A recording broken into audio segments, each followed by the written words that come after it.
Sebagai mahasiswa yang sedang menuntut ilmu di bidang hukum, tentunya banyak sekali hal yang perlu dipikirkan untuk dicapai di masa yang akan datang.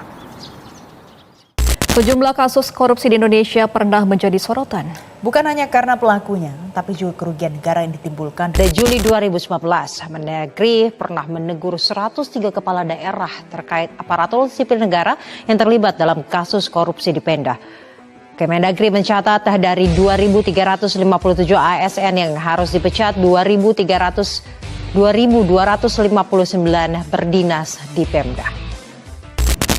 Beberapa waktu yang lalu, Lingkaran Survei Indonesia merilis survei yang menyebutkan bahwa ketidakpuasan publik atas penegakan hukum telah mencapai titik terendah. 56% masyarakat menyatakan kurang puas dengan penegakan hukum di Indonesia, dan hanya 29,8% yang menyatakan puas terhadap penegakan hukum di Indonesia. Berbagai potret terkait rendahnya kualitas dan profesionalitas aparat penegak hukum, fenomena ketidakadilan sebagai hasil proses litigasi di dunia peradilan, praktik mafia hukum, korupsi, dan jual beli perkara yang nampaknya tak pernah mengenal kata jemu terus-menerus terjadi dan menjadi objek pemberitaan yang intens di sejumlah media massa. Potret buram. Komisi Pemberantasan Korupsi melakukan operasi tangkap tangan pada beberapa orang pegawai Badan Pemeriksa Keuangan dengan inisial R, AS sebagai auditor BPK, dan Y yang merupakan staf BPK. KPK kemudian menyegel 2 ruangan auditor Badan Pemeriksa Keuangan saat melakukan operasi tangkap tangan. Juru bicara KPK, Febridian Syah, mengaku penyidik KPK menangkap 7 orang, 2 orang diantaranya diketahui penyelenggara negara, unsur pegawai negeri dan non-pegawai negeri. Sejumlah uang dalam bentuk rupiah juga diamankan dari penangkapan ini. Penangkapan pegawai BPK oleh KPK dibenarkan oleh Humas BPK Yudi.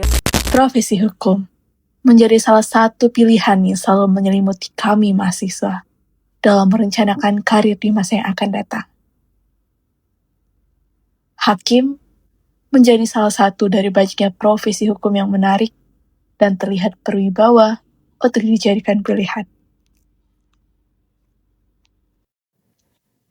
Namun, sepertinya dunia hukum sedang tidak baik-baik saja. Banyak sekali pemberitaan terkait buruknya penegakan hukum di Indonesia. Banyak oknum hakim yang terjerat kasus dan melakukan pelanggaran. Apakah ada sosok yang bisa memberikan inspirasi dan nilai positif di tengah kondisi penegakan hukum di Indonesia yang seperti ini?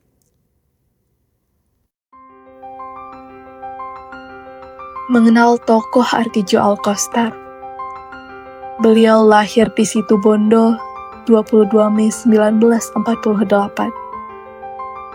Beliau diangkat sebagai Hakim Agung pada tahun 2002.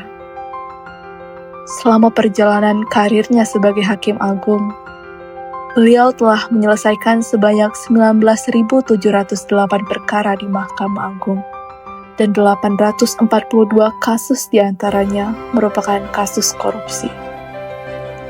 Artijo Alkostar merupakan seorang hakim yang dikenal sebagai sang algojo koruptor.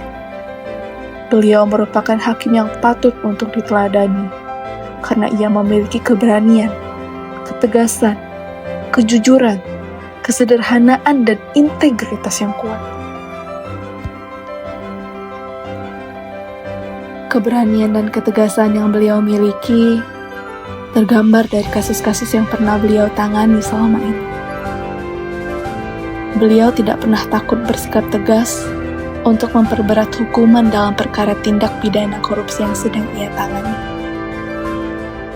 Keberanian dan ketegasan yang dimiliki menjadi inspirasi besar bagi setiap orang, terutama bagi para calon penerus bangsa yang akan menjadi penegak hukum di masa yang akan datang. Perlu melihat bahwa keberanian dan ketegasan menjadi standar minimal yang sudah sepatutnya dimiliki untuk menjamin tercapainya keadilan dan kepercayaan bagi publik. Di tengah kondisi sistem keadilan dan penegakan hukum di Indonesia yang saat ini masih perlu banyak perbaikan, tentunya harus ada upaya untuk memperbaiki sistem ke arah yang lebih baik. Dengan adanya inspirasi dan pembelajaran dari teladan tokoh seperti Ardhidjo Alkostar, banyak nilai-nilai yang dapat diambil dan diterapkan, seperti keberanian, kejujuran, ketegasan, hingga kesederhanaan. Pada faktanya, realitas yang ada di Indonesia saat ini masih berbanding terbalik dengan nilai-nilai yang dicerminkan oleh Ardhidjo Alkostar. Harapannya, dengan adanya inspirasi dari tokoh yang memiliki nilai-nilai yang patut untuk diteladani ini, akan menjadi titik untuk perkembangan dan perbaikan kondisi sistem dunia penegakan hukum di Indonesia di kemudian hari.